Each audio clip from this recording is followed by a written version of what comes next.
Hey everybody, this is Uncle Roger. Just reminding you to like, share, and subscribe to the GamerGauntlet channel, even though it's run by Disney. I know some of the filmmakers, some people behind some of the stuff, and I've really come to appreciate sort of what went into making those movies the way that they are.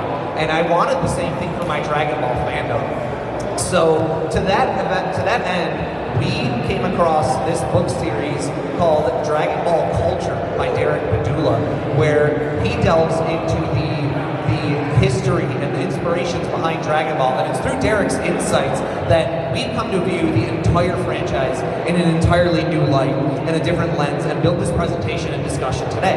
A lot of people could talk for an hour or more about tournaments in Dragon Ball and some of the highlights and maybe rank them one against another, but that doesn't really require special insight, it just requires having strong opinions. So we want to try to help answer the question, why did the show turn out the way it did?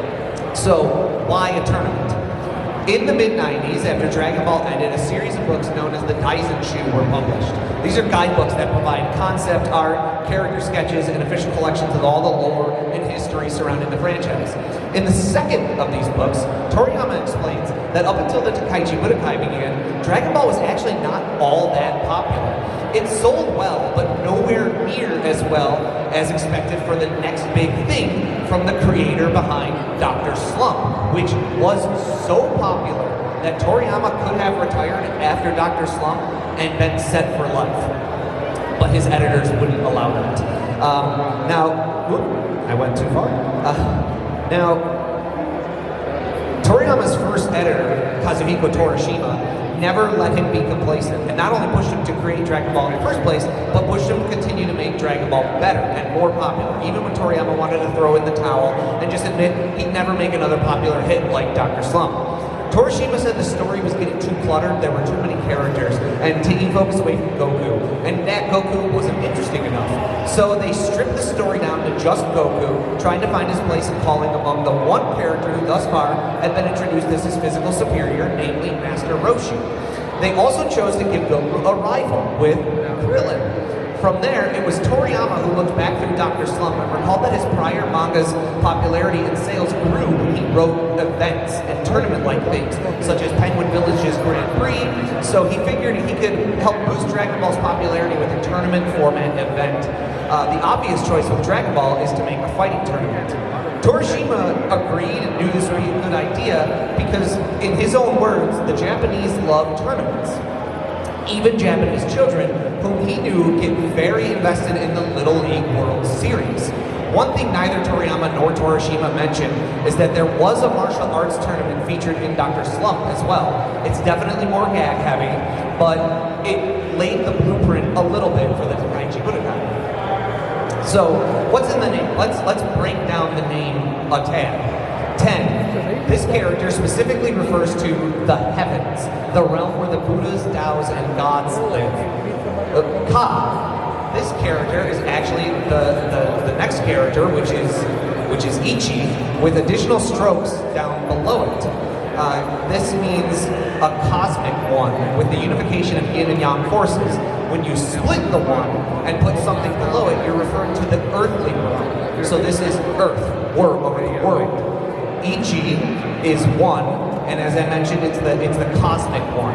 So Tenkaichi means number one under the heavens, or number one on the world under the heavens. It's simply number one under the heavens. Bu refers to martial arts. Do means way, and so Budo together means the way of martial arts. It's got more of a connotation of a lifestyle to it, and not just being a good and proficient fighter, but actually living martial arts and practicing the techniques and knowing the history and understanding the culture and living the way. Kai means a gathering in this character, in the use of Kai.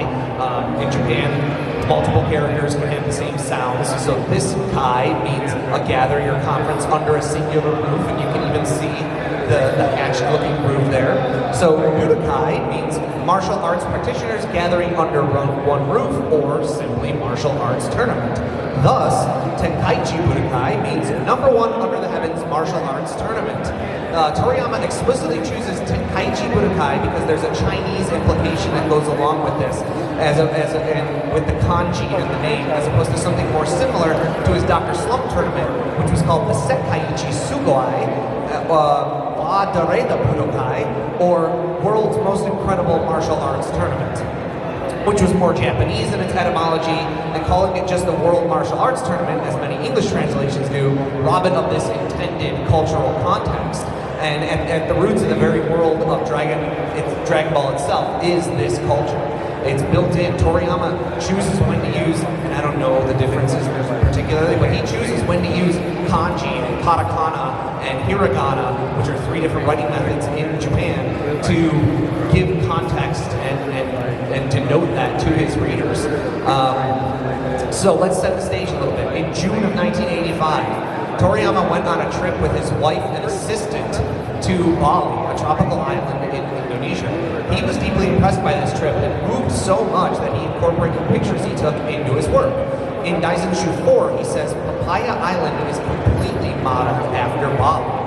And he goes on to admit that he partially regretted it because he had to draw the Tenkaichi Budokai grounds multiple times, and he always had to refer back to this original reference material to make sure he got all the little details right.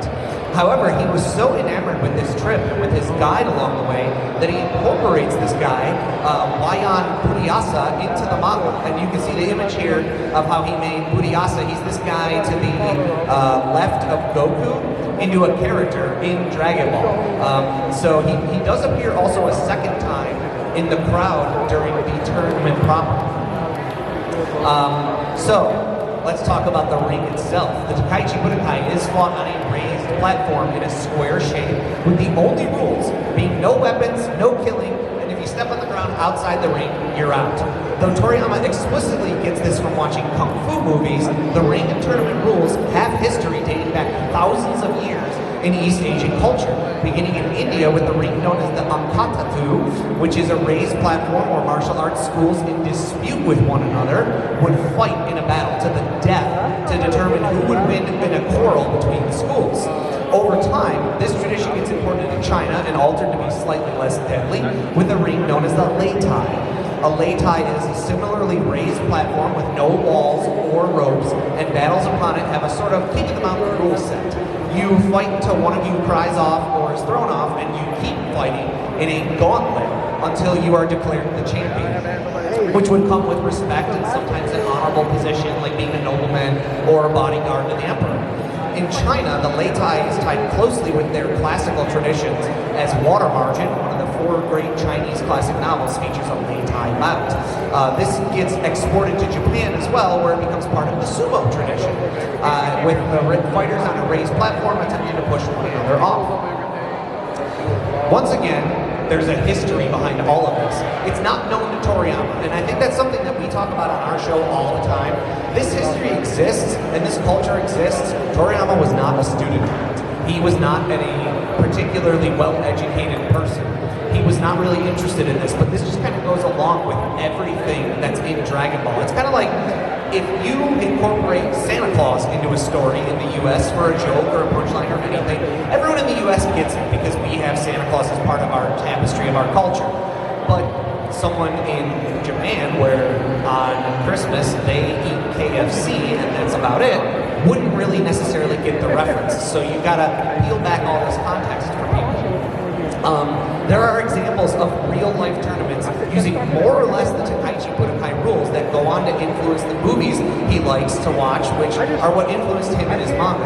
In 1928, Chen Xiaopai is written about by an enthusiastic scholar for his Chen fighting style in the Beijing Times newspaper, with an article that ends by suggesting people try it out. This article is perceived by martial artists around China as an open challenge. And with so many people lining up to fight Chen and challenge his style, he builds a lei tai and faces all comers. Over the course of 2 weeks, he defeats over 200 challengers and is able to found a successful school of martial arts. Then, in 1929, a grand tournament is held in Hangzhou City called the Zhejiang Martial Arts and Recreation Conference, but dubbed by citizens the National Lei Tai Tournament. A 56 by 60 by 4 foot tall cement leitai is constructed, and the grand prize is 5,000 won. Converting this to dollars and adjusting for inflation, this would be about $12,500. So, kind of not that much. Invitations are sent out across China, with about 240 martial artists attending the tournament, and the age range of competitors is from 7 to 68. After surveying the competition, almost half the fighters never participate at all. They look at the competition and say, I'm good. And 125 are left to compete in the fights. The rule is no attacking of the eyes, throat, or groin. That's it. There's no other rules. Over the course of 11 days, there are almost 3 million attendees, dozens of fights, concussions, major injuries, lost teeth, a battle that goes for 60 rounds, and 2 deaths. In the wake of these deaths, the finals are called off, and the winner of the remaining competitors is chosen by a peer vote. These are people who are inventing schools of martial arts, and the Chinese government doesn't want to see them being killed in an exhibition tournament, so they call off the finals. Now, Toriyama doesn't know any of that, so what's he inspired by? Movies. He's admitted this himself. The sources of inspiration are so obvious to even the anime staff that they incorporate their own homages to the Golden Harvest movies that Toriyama loved with the logo and introduction to these episodes. Now, 2 big influences for Toriyama, specifically for the Tenkaichi Budokai, are 1972's King Boxer, aka 5 Fingers of Death, and Enter the Dragon. Toriyama said he had seen Enter the Dragon hundreds of times, and it centers around a tournament.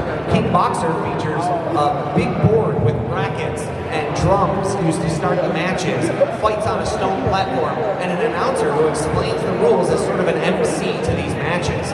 And speaking of announcers, speaking of MCs, we have our MC, Mr. Announcer. That's his only name. That's the only name this character is ever given. He is Mr. Announcer.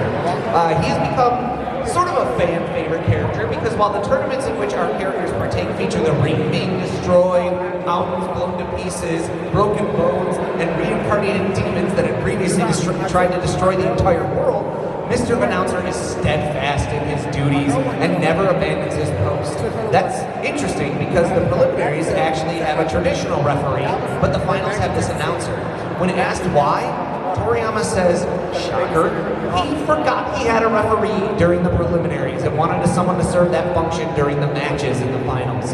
That's pretty notoriously Toriyama. He would forget about characters or just get kind of lazy with things because he was a notorious procrastinator who always waited to the last minute. He would draw a week's worth of manga pages in one night because he just liked to wait to the last minute. Now, where this Mr. Announcer is inspired by is likely a Japanese comedian known as Tomori, whose persona is that he always wears dark sunglasses, no matter what, even if the Tomori character is appearing in a samurai period piece. He always wears a suit, no matter what, and he often has a microphone. Though it's not a perfect one-to-one, it's likely Toriyama was inspired by this person for his announcer. One note on the announcer, and a joke that has been very poorly translated over the years, in the 21st Tenkaichi Budokai, that's the first one that we see, when he's reading Goku's name, he butchers it utterly. In the English, they say like Gakeya. This is because the kanji that Toriyama uses for Goku's name has more than one pronunciation. There's a traditional name under which Goku's kanji is read Son Goku, and a modern pronunciation under which it's read as Mago Gosu, which is how he pronounces the name in the original Japanese of the manga. The joke here then is twofold. One is that a professional announcer would get a person's name wrong by not confirming how to pronounce their name beforehand. And two, that Goku has no idea that his name has 2 possible different pronunciations. He's just that much of a country hick.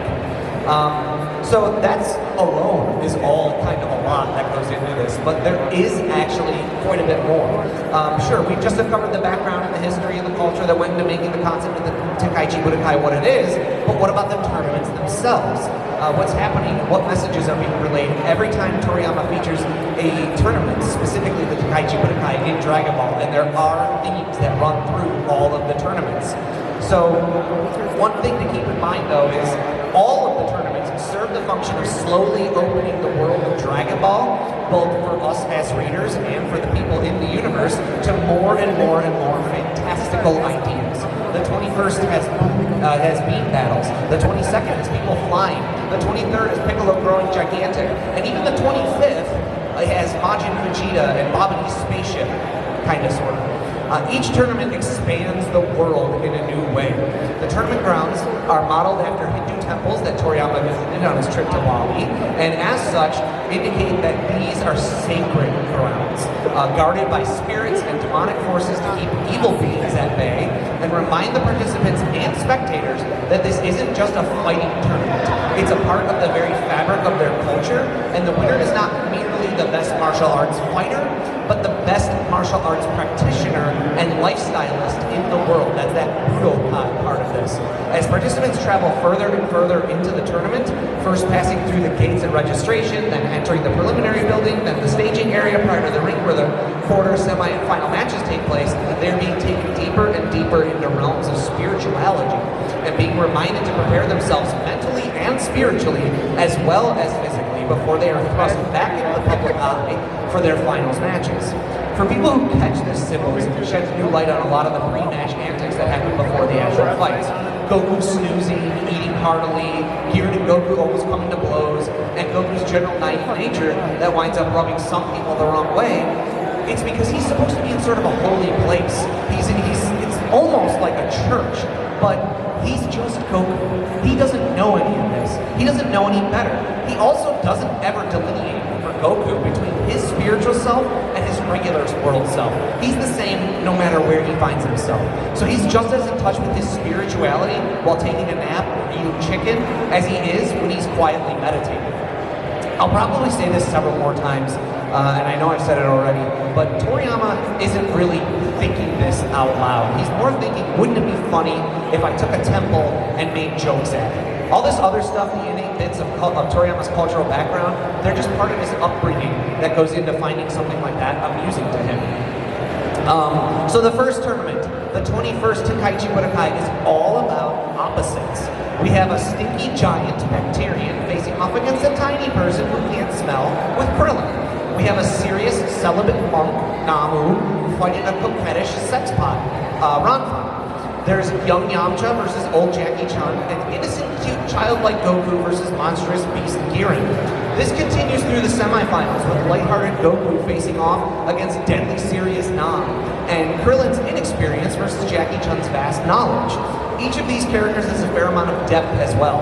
Bacterian is based on pro wrestlers, most notably George the Animal Steel and Andre the Giant, and perhaps even a little bit of Bastion Booger. Ranfan is named after the Japanese words for lingerie and foundation, rangerie and fondation, a term that came to Toriyama while he was thinking of his years drawing abs as a typical Japanese businessman, a salaryman working in Japan, before he started doing manga. He actually drew lingerie ads. Nam is named after Namu Amida Butsu, which is a traditional Buddhist prayer and mantra that means I adore and take refuge in Amida Buddha. He's based both on Hindu and Buddhist traditions, giving him a unique bit of flavor. Kirin is a monster. He's a beast. And Toriyama even said, quote, "It simply feels like a typical sounding kaiju name when talking about Kirin. Something like Gigan or Gamera or Guiron is a Gamera monster." So Toriyama just liked kaiju and he would kind of incorporate them whenever he could.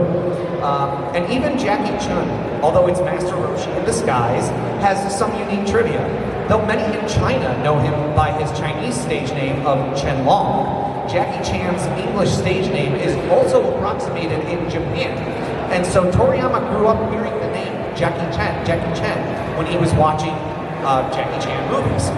If Japan had chosen to use the approximation of his Chinese name, perhaps Jackie Chun would have been named Chung Hong or Chen Ling or something like that. Jackie Chun is the first character through whom the concept of ki is mentioned in all of Dragon Ball, as Yamcha says he can't sense Jackie's ki, which is also a tip-off that Jackie Chun is powerful.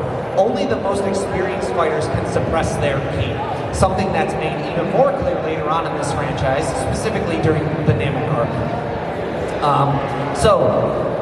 as we get into the actual finals, Toriyama plays with the opposites throughout this tournament as the theme, which is a favorite of his in general, but he likes to do the opposite of what people would expect. Toriyama loved subverting people's expectations. So when the time comes for his finals match, what does he do? The opposite of opposites. It's a mirror image fight. The finals match is monkey see, monkey do, with each character doing something that's a copy of another's attacks, even through to the very end of the fight. They have a beam battle with each one firing a Kamehameha. Roshi employs Drunken Fist, and though Goku can't do that because he has never been drunk and doesn't know what that means, he employs Crazy Monkey Style, which also employs distraction and unpredictability in order to catch your opponent off guard. Jackie Chan unleashes his lightning flash surprise attack, which is considered deadly, and Goku responds, not intentionally, but by going Uzaru, which is deadly. The final blow is the two characters literally delivering the exact same attack to one another, with the only difference being that Jackie Chan is physically bigger and thus gets more leverage into the attack and more force into it. Fun fact, Toriyama mentioned once that he never planned out his manga, even the tournaments, ever. That he just wrote it as it came to him. But he actually wanted Goku to win the 21st Tenkaichi Budokai. And he was at a party with some friends, and they said, so what happens next after Goku wins the tournament? And he said, what? And they said, we all know Goku's going to win, so what happens next? Because he thought that's what people wanted and what people were expecting, he switched it so that Goku lost. Because he always wanted to annoy people. That was something Toriyama loved. Anytime he ever got a complaint from someone, say about his art style changing, he would lean into that more. It was one of his favorite things to do, was to just do the opposite of what people wanted or what he thought people wanted. So the 22nd Tenkaichi Budokai is all about light versus dark, and attempting to get one to see the light path to peace and enlightenment. Some of our more prominent matches play on this either directly or indirectly. Yamcha versus Tien it's a bit tenuous, as it's mostly just Yamcha and Turtle School versus Tien and Herman School, or and Crane School. But moving on, we've got Jackie Chan versus Manwolf. The whole fight is centered around Manwolf being mad that he doesn't have the light of the moon anymore to be able to transform into a man. And the situation is ultimately resolved when Jackie Chan has Manwolf see the moon in Krillin's bald head. We could do a whole panel on Chaozu, and we've done an entire episode on our show, but he's a character with a lot of dark connotations, and is basically a dead child. So him facing off against Krillin is apropos of both of them. Goku fighting Panput is again a bit tenuous, but Goku represents the light and lighthearted side of the coin, while Panput is a bit dark in that he only competes for fame and fortune, not out of desire for competition. Where things really start to cook with this theme is when Jackie Chan faces off against Tien Shinhan. Again, Tien is another character deserving of a whole panel probably unto himself, but his third eye represents the enlightenment quality about him. So Jackie Chan, or Master Roshi, basically spends the entire match with him appealing to that quality of him and telling him to turn aside from his dark ways and embrace the light. Him simply giving up in their match frazzles Tien so bad that he really begins to question himself and his motives, as well as those of his master. This arc also features a lot of light attacks, such as the solar flare, helping that theme over even more. The 23rd Tenkaichi Budokai is centered around mysteries. Who doesn't love a good mystery? Every character has a secret or a secret identity, and it starts with Goku actually showing up in at the tournament, looking completely unrecognizable to his friends. That mystery and secret is unraveled real quick. But there's also Tao Pai Pai returning as a cyborg, Chi-Chi fighting as an entrant named Anonymous, Yajirobe wearing a mask during the preliminaries, and both Kami and Piccolo conceal their identities from those involved in the tournament. This theme holds through even once the readers think there are no more mysteries left. Piccolo has unveiled himself, causing the crowd to flee. Kami has been ripped out of his human vessel. All the cards are seemingly on the table. And then Goku reveals he's actually been holding back the entire tournament. He's learned how to fly and has saved it for his last attack at the very end, which allows him to get the victory over Piccolo. That doesn't necessarily always come across great in the anime, the way that it's drawn, but at the end of this tournament, it's not just Goku headbutting Piccolo, it's him flying into him. He reveals for the first time in this that he can fly. The 25th Tenkaichi Budokai is all about disappointment and anti-climaxes. During the youth tournament, every single match is perfunctory until we get to the final between Trunks and Goten, which ends which ends pretty definitively, or not very definitively rather. It ends by a technicality with Goten just touching being out of bounds. Krillin wins his match easily. Videl, despite all the training we see her undergo with Gohan and all this development that she's given and our understanding that she's stronger than her father, gets defeated by Spopovich. Piccolo quits before even fighting. Gohan gets his energy stolen, and then a bunch of matches never even happen. Android 18 ultimately throws the tournament, losing to Mr. Satan and thus robbing viewers and manga readers of a much-needed, in our opinion, humbling of Mr. Satan. And if we extend the bounds of the tournament, since much of the fighting through Babidi's minions takes kind of a tournament-like format, Vegeta dispatches Bleak with ease, and Goku defeats Yakan merely by powering up. Dabra steps out of his fight with Gohan, and there's never any really definitive end to that between the two of them. And even Vegeta versus Goku, the match we're all waiting for, ends with Goku asking for a truce, Vegeta agreeing, and then sucker punching him. It's all disappointing endings. It's a tournament that's all about anti-climaxes and unexpected, disappointing endings. So there's more tournaments throughout Dragon Ball 2, though. We can apply the idea of these themes and world expansion to the other tournaments outside of the Tenkaichi Budokai. In the Fortune Teller Baba Saga, we see an expansion of Dragon Ball's afterlife.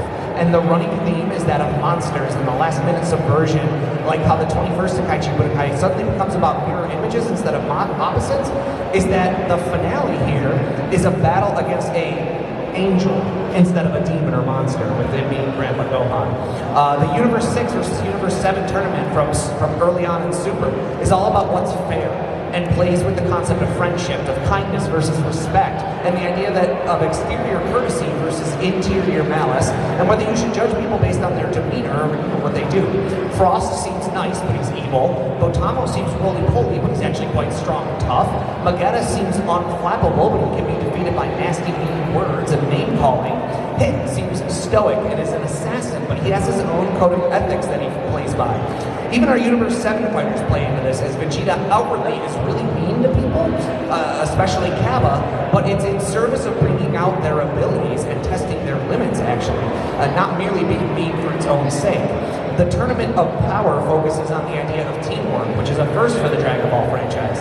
So even things that aren't explicitly tournaments, like Muscle Tower, which functions sort of similarly to a tournament where you walk through from like level to level, serves the function of examining General White's psyche with each new foe Goku faces. And the Cell Games, which is all about whether the rules apply to those who are the strongest, and sets the stage for the 25th Tenkaichi Budokai to end with a battle royale, doing away with the traditional tournament format. They all have deeper themes and more going on to underscore the fights themselves.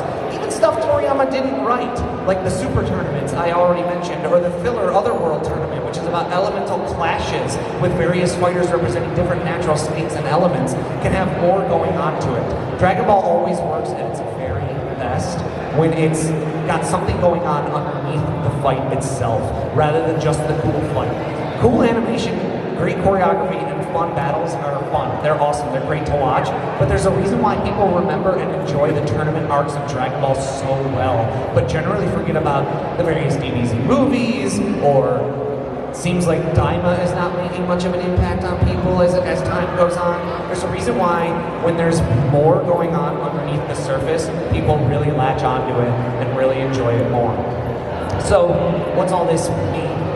Ultimately, that's for anyone to decide for themselves. But we think we've done a pretty good job here of showing that there's more to the Tenkaichi Budokai than it would appear at first glance. You might be saying, well, now that you pointed out the themes, I can think of all the times that this one or that one flubbed this theme or that theme, screwed up in some way. I used to think these were just fun fights, but you ruined it! You blew it! But I'd argue that these are just attempts to understand sort of what's bubbling under Toriyama's mind while he's writing this. They're just things that might have been running through his mind while creating this fight, not something intentional. Dragon Ball was never intended to be a metaphor, it was never intended to be an allegory. It's just something that Toriyama thought was fun. And so what goes underneath the surface of something you think is fun is culture, the history, your upbringing, everything that's kind of there with that. The idea is that if you look around and dig for things, you can find more to chew on and give thought to, and at least attempt to understand why certain choices were made and how the story unwound the way that it did. So, any audience questions at all? Anything? I've been asked some crazy questions while doing panels. I once got asked what my favorite non-canon attack was. I did not know there were non-canon attacks until someone pointed out the Dragon Fist, and I was like, oh, that's the only one I know, so I guess that. How old was I when I got into all this? My introduction to Dragon Ball is kind of funny. I went to a friend's house, Dragon Ball Z was on, and it was somewhere in the Frieza arc. And I was watching this fight with this black-haired guy with this orange gi, and he's fighting. And then the next time I saw Dragon Ball was the Cell Games, and it was Goku laying around right before the fight against Cell, relaxing with blonde hair. And those are my first two things that I saw with Dragon Ball, and I was like, this show sucks. I can't even keep the main character's hair the same color throughout. Like, what is happening with this? Later on, as he started to do more reruns on Toonami, when I was probably somewhere a sophomore in high school, is when I started actually giving it a chance and fell in love with it. As far as like other anime, that probably came a little bit later in life. But yeah, so I'm one of the few people maybe who thought that Dragon Ball sucked when I first saw it. Okay, if we got no other questions, thank you so much. As I tear down, feel free to come up.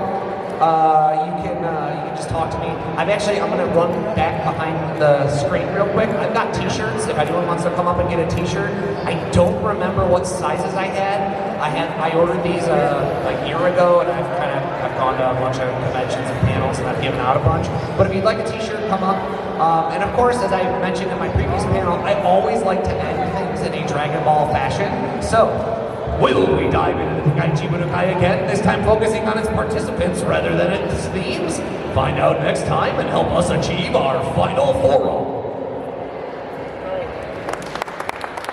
Thank you. Next time on Gamer Gauntlet. Like and subscribe.